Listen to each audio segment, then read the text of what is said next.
How to fix Discord bot offline. Today guys I have the solution how to fix and solve this problem. Just watch this video till the end. So let's start. So first you have to go and open settings of your phone.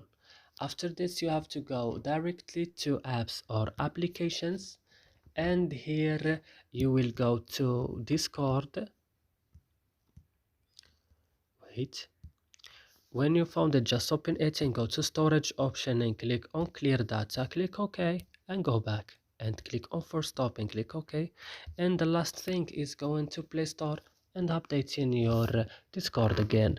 And that's it. I hope this video is helpful for you. Do not forget to like, also subscribing in our channel. See you in another video.